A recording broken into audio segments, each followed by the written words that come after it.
¿Sabías que una misma enfermedad puede manifestarse de forma completamente distinta según la cultura, el género o la edad de la persona? En el caso de los trastornos de síntomas somáticos y relacionados, el contexto social y personal del paciente puede influir enormemente en cómo se expresan los síntomas físicos.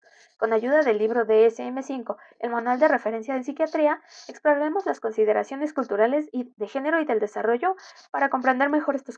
Hola, para este video comenzaremos a hablar acerca de la justificación del cambio de los síntomas somatomorfos. En el DSM-4 se explica los síntomas somatomorfos, estos separando la mente y el cuerpo, asimismo dejando de lado los síntomas físicos. Así como se dejaban los síntomas físicos de lado, también su explicación médica. Esta separación presentaba un problema ante los pacientes, puesto que si tenían ciertas enfermedades mentales, afectaban el tema físico, por lo que no era muy recomendable separarlo. Hay que destacar que sus enfermedades eran enfermedades médicas reales, puesto que la falta de la clasificación de las mismas llevaba al paciente a sufrir problemas emocionales y por lo tanto conductas poco adaptativas. Por suerte, el DSM-5 eliminó el énfasis de la falta de explicación médica hacia este tipo de padeceres. Este cambio se enfoca en la interpretación, reacción y comportamiento del paciente ante sus padeceres físicos. Asimismo, este enfoque busca analizar al paciente en torno a cómo se siente y cómo lo refleja. ¿A qué se refiere esto? Cada paciente manifiesta su sentir en torno a pensamientos repetitivos, ansiedad, estrés, apatía, incluso algunos se deprimen por lo que sienten, por lo que la dicotomía mente-cuerpo queda un poco atrás y nos enfocamos más en cómo el paciente refleja aquel sentir físico. Por ello, ya no es necesario que los síntomas físicos tengan una explicación concreta. Nosotros vamos a ver reflejado en el paciente todo aquello que siente, desde el hábitus exterior. ¿A qué me refiero? Desde que nosotros vemos ingresar al paciente al área de consulta, podemos ver reflejado su sentir, si está apático por la situación, si está extremadamente preocupado. Todos aquellos datos que él nos arroje desde el primer instante en el que lo vemos, se van a tomar como la explicación de aquel sentir físico que nos platicará en consulta. También hay un punto a aclarar. ¿Cuál es la diferencia entre enfermedades médicas reales y enfermedades médicas con simulación? ¿A qué me refiero? Un paciente que realmente está enfermo no busca obtener un beneficio mediante a su enfermedad. Asimismo, su dolor es genuino, nos va a mostrar ese malestar con esa preocupación que viene acompañado.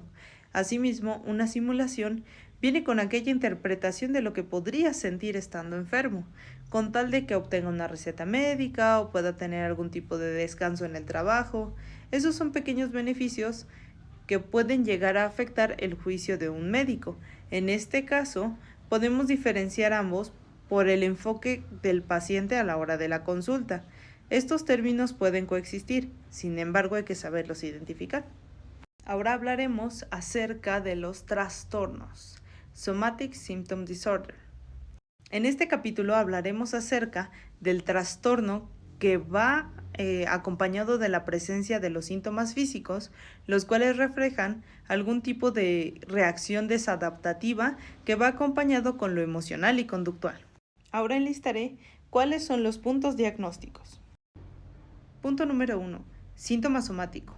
Va acompañado de un malestar significativo y este va a afectar la vida diaria. Pensamientos, sentimientos y comportamientos excesivos. Preocupación persistente, ansiedad, tiempo y energía excesiva dedicada al síntoma. Estos síntomas pueden o no tener explicación médica clara y su duración aproximada es de 6 meses. Como punto número 2 tenemos a los especificadores. Este punto número 2 va acompañado de dolor, persistencia y gravedad. El primer síntoma en manifestarse es el dolor. El segundo punto dentro de este criterio ya lo comentamos, que es la persistencia, la cual debe durar aproximadamente 6 meses o un poco más. El tercero es la gravedad, leve, moderada y grave. Nivel leve. Este es en donde solo se presenta un síntoma psicológico. Nivel moderado, en donde 2 o más se manifiestan. Y nivel grave, en donde múltiples síntomas psicológicos se manifiestan. Tercer punto. Curso y evolución. Este suele ser crónico, puede empezar desde la adolescencia hasta la adultez y este va a agravar por estrés. Cuarto punto, factores de riesgo y pronóstico. Factor individual. Este es de estilo cognitivo, tiende a ser catastrofista y no tiene tolerancia al malestar. El factor ambiental va acompañado de un trauma infantil o de algún tipo de historia familiar con enfermedades graves. Factor de pronóstico negativo. Este tiene la comorbilidad de depresión y estrés, asimismo la ansiedad. Este va a tener una larga duración y va a afectar al paciente de una manera poco reversible. Quinto punto, diagnóstico diferencial. Trastorno de ansiedad por enfermedad, antes llamado hipocondria. El foco está más en el miedo a estar enfermo que en los síntomas mismos. Trastorno de conversión. Síntoma neurológico inexplicable más que un síntoma físico como tal. Trastorno facticio o de simulación. En este punto, el paciente tiende a tener esa conciencia o intención de fingir. Voy a explicar el trastorno de ansiedad por enfermedad que forma parte de los trastornos de síntomas somáticos y relacionados según el DSM-5, el Manual Diagnóstico de Salud Mental usado por profesionales. Bueno, ahora comenzaremos por qué es. El trastorno de ansiedad por enfermedad, que antes se conocía como hipocondria, es un trastorno en el que una persona tiene un miedo excesivo a tener una enfermedad grave, a pesar de que no tiene síntomas físicos o solo presenta síntomas muy leves. Este miedo no es solo una preocupación momentánea, sino que es constante, dura al menos 6 meses y provoca mucho malestar emocional o problemas en la vida diaria, como en el trabajo, la escuela o las relaciones personales. Aunque el médico le diga a la persona que no tiene ninguna enfermedad, eso no es suficiente para tranquilizarla. Puede buscar repentinamente atención médica o en otros casos evitar por completo a los médicos por miedo de recibir un diagnóstico terrible. Bueno, ¿cuáles son los criterios que toma este DSM-5?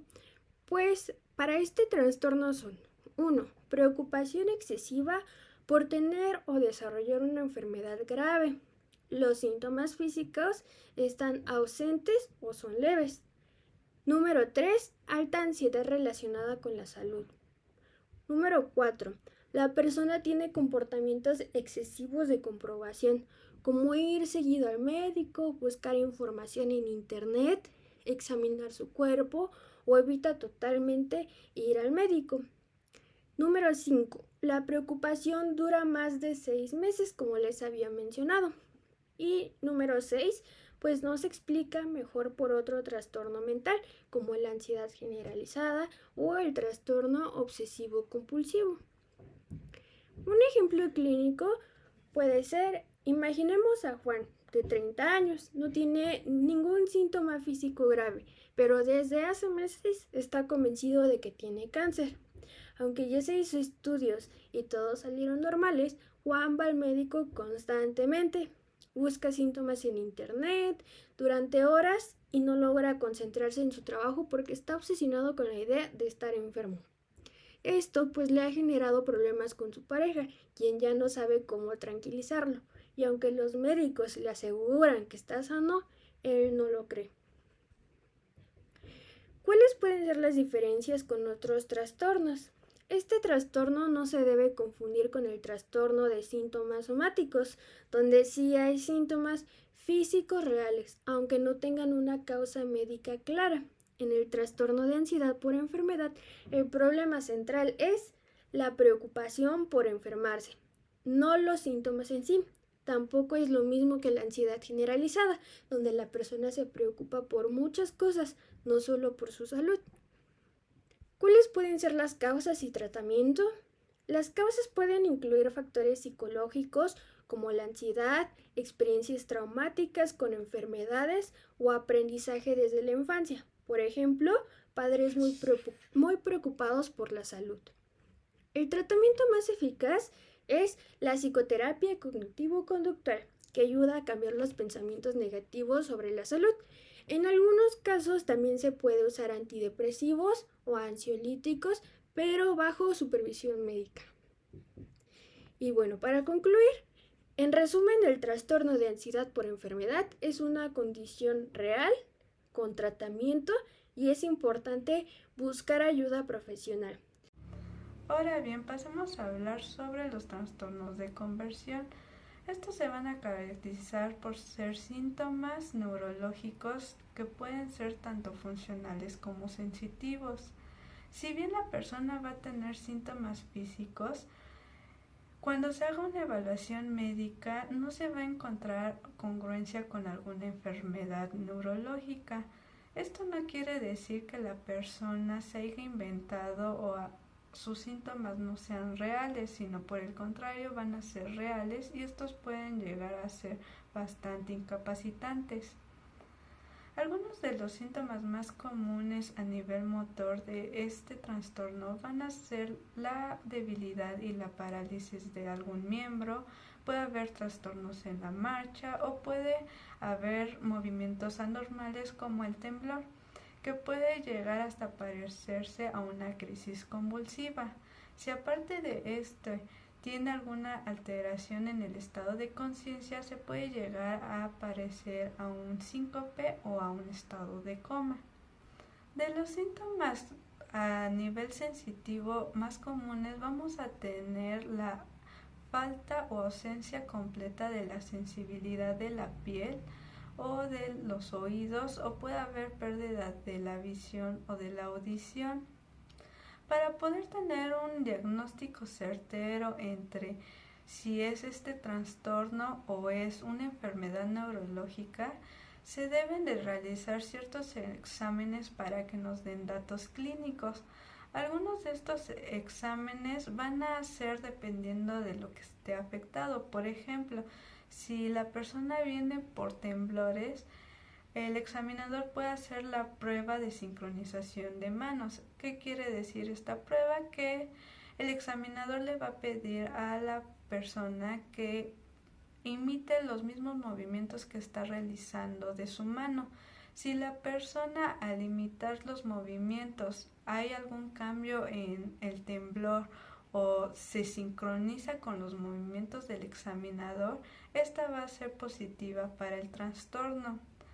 Otra prueba que se puede hacer cuando se quiere diferenciar si es una crisis convulsiva o no es pedirle es más bien cuando el paciente tiene un estado de crisis convulsiva y el examinador lo examina y trata de abrir los ojos, porque normalmente los tienen cerrados en el trastorno. Si trata de abrirlos y genera resistencia, este va a ser positivo para el trastorno. Ahora bien, ¿qué pudo haber sido lo que ocasionó este trastorno? Bueno, pueden ser varios factores, pero los que pudieron haberlo ocasionado puede haber sido algún trauma en algún tiempo como en su niñez, o puede haber sido por el estrés, aunque el paciente luego refiere que no tienen problemas de estrés, se debe de canalizar hacia un profesional para que evalúe si tiene que ver con algún trauma o por el estrés que esté viviendo la persona.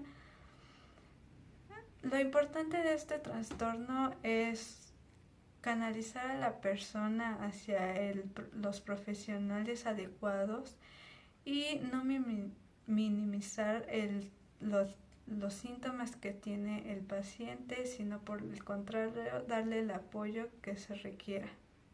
El trastorno facticio. Este trastorno se caracteriza por la fabricación deliberada de síntomas físicos o psicológicos. Las personas afectadas pueden fingir enfermedades, exagerar síntomas o incluso provocarse daño para parecer enfermas. A diferencia de la simulación, en el trastorno facticio no hay un beneficio externo evidente, como lo puede ser el dinero, la medicación, certificados médicos o evitar responsabilidades legales. La motivación principal es asumir el papel del paciente y recibir atención médica, cuidado o simpatía. Este trastorno puede dividirse de dos formas: el trastorno facticio impuesto a uno mismo, La persona simula o se provoca síntomas en su propio cuerpo. Por ejemplo, puede inventar fiebre, tomar medicamento para alterar resultados de laboratorio, inyectarse sustancias, falsificar historias clínicas o incluso fingir convulsiones. Y el trastorno facticio impuesto a otro. Aquí una persona, generalmente un cuidador, como lo es una madre, provoca síntomas en otra persona vulnerable, como un niño, con el objetivo de asumir el rol del cuidador abnegado. Según el Manual Diagnóstico y Estadístico de los Trastornos Mentales, establece los siguientes criterios para el trastorno facticio: la falsificación de signos o síntomas físicos o psicológicos o la inducción de lesiones o enfermedades. El individuo se presenta a sí mismo o a la otra persona como enfermo, lesionado o discapacitado. El comportamiento engañoso persiste incluso sin una recompensa externa clara. El comportamiento no se explica mejor por otro trastorno mental como un trastorno delirante o psicótico. Aunque no hay una causa única, los estudios sugieren distintos factores, como lo puede ser una historia de abuso físico o emocional en la infancia, alguna pérdida importante o negligencia emocional, experiencias médicas tempranas que hayan generado una atención positiva, trastorno de la personalidad, especialmente el límite, la necesidad intensa de ser aceptado o captar la atención. El trastorno facticio puede llevar a diversas consecuencias, como lo pueden ser los procedimientos médicos innecesarios, el riesgo de daño físico real, de infecciones, sobredosis o cicatrices permanentes, los costos médicos elevados y, en el caso impuesto a otros, graves daños físicos o incluso la muerte de la persona afectada. Diagnosticar el trastorno facticio es difícil, ya que los pacientes pueden llegar a ser muy convincentes. Se requiere un enfoque cuidadoso, revisión de historiales médicos y observación clínica. El tratamiento principal es la psicoterapia, especialmente la terapia cognitivo-conductual, que se enfoca en mejorar la autoestima, resolver los traumas y desarrollar formas sanas de relacionarse. En algunos casos se puede utilizar medicamentos para tratar síntomas asociados como la ansiedad o la depresión, pero no existe un tratamiento farmacológico específico para este trastorno. El rol de la familia y el entorno es importante, ya que el apoyo es esencial y la confrontación directa puede generar negación o abandono del tratamiento. Lo mejor es fomentar el acceso a profesionales de la salud mental que manejen una comunicación empática y firme.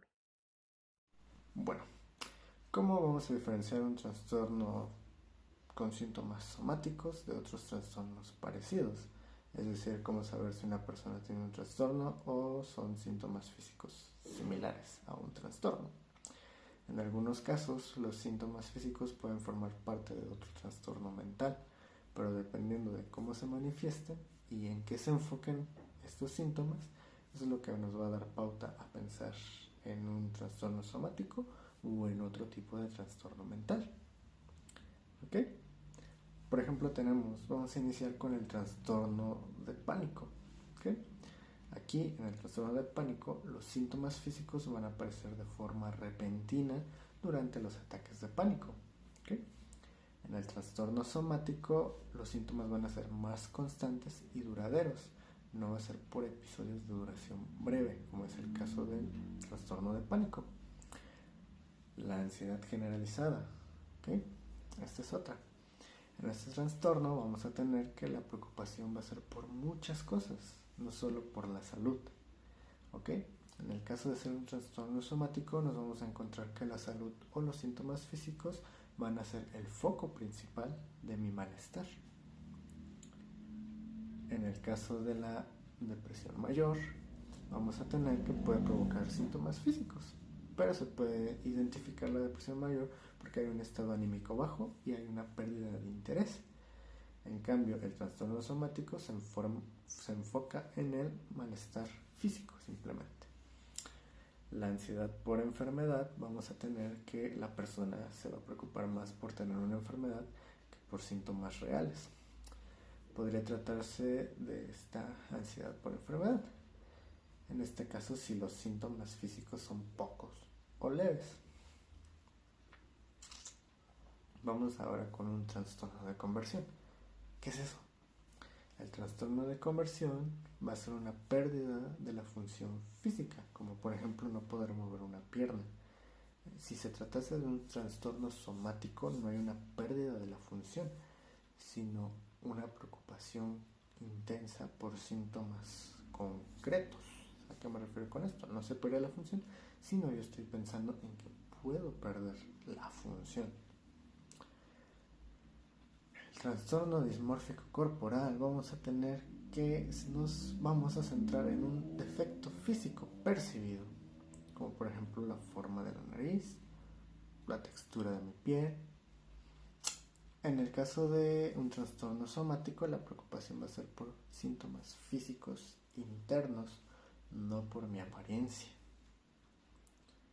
Un trastorno obsesivo compulsivo, el TOC, va a tener pensamientos repetitivos sobre una enfermedad o algún ritual o una rutina, ¿okay?, que debe de realizar para reducir la ansiedad. ¿A qué me refiero?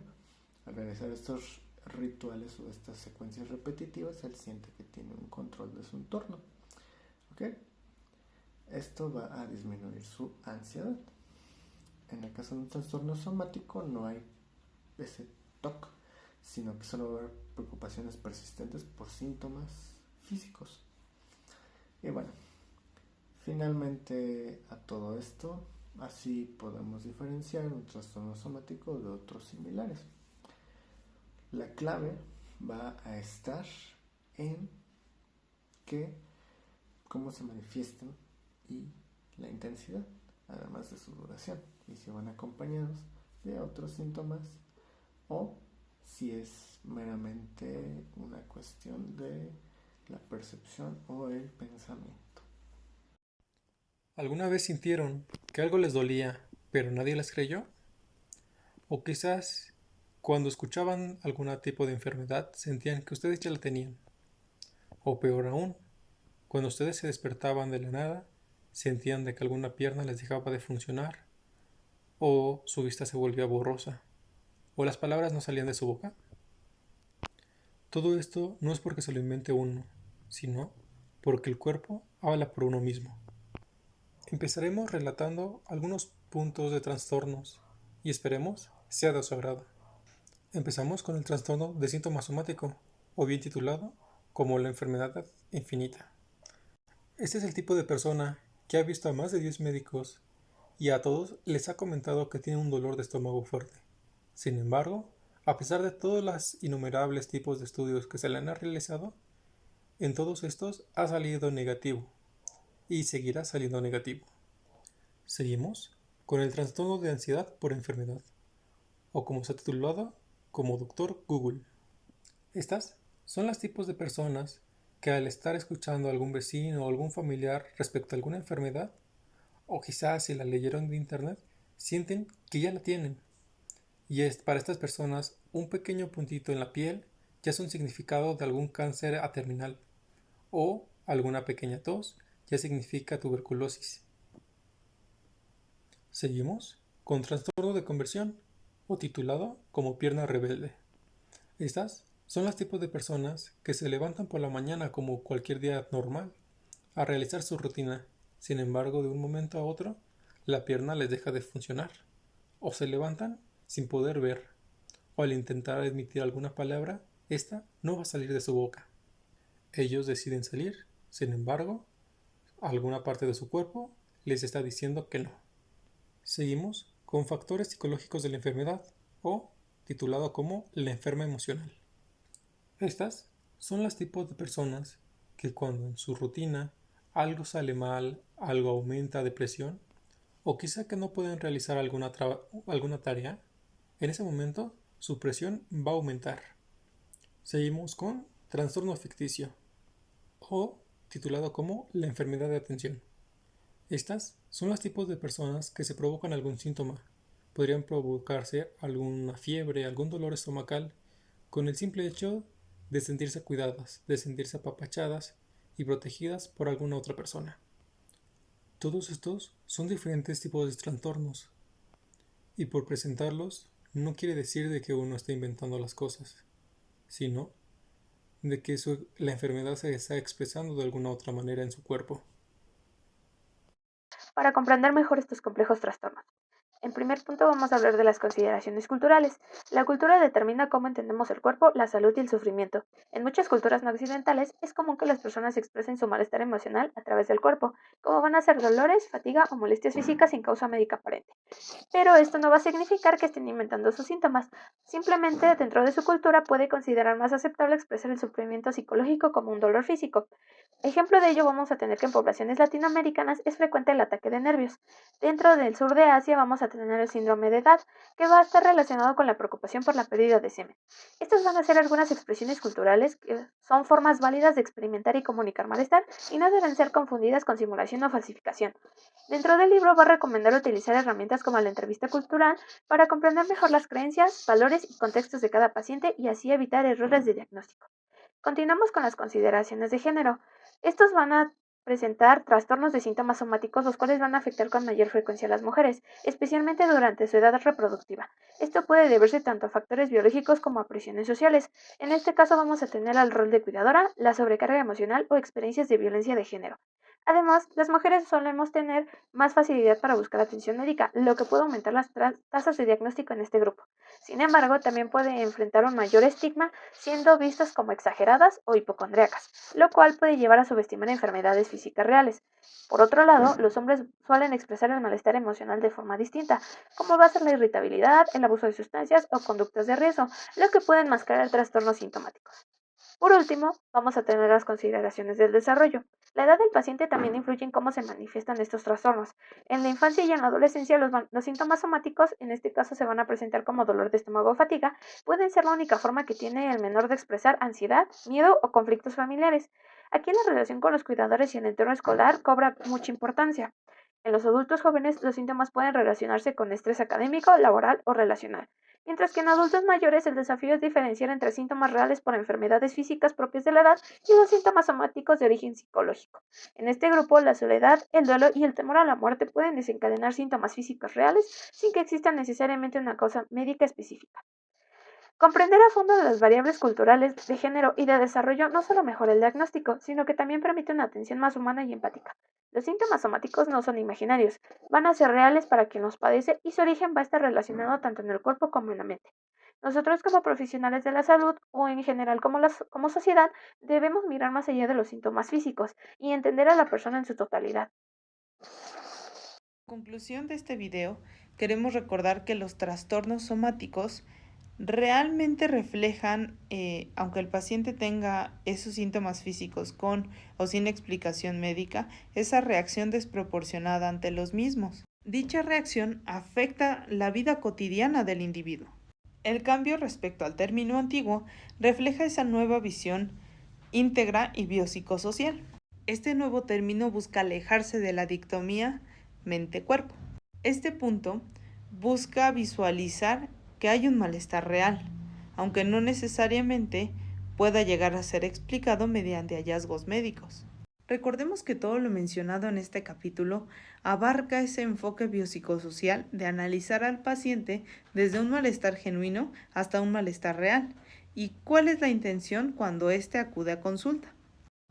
Es esencial recordar que no solo debemos de abordar los síntomas físicos, sino también los emocionales y conductuales. Busquemos encontrar ese enfoque empático, multidisciplinario y basado en evidencia. Como conclusión general, recordemos que hay que priorizar la atención médica integral, así mismo como la salud mental.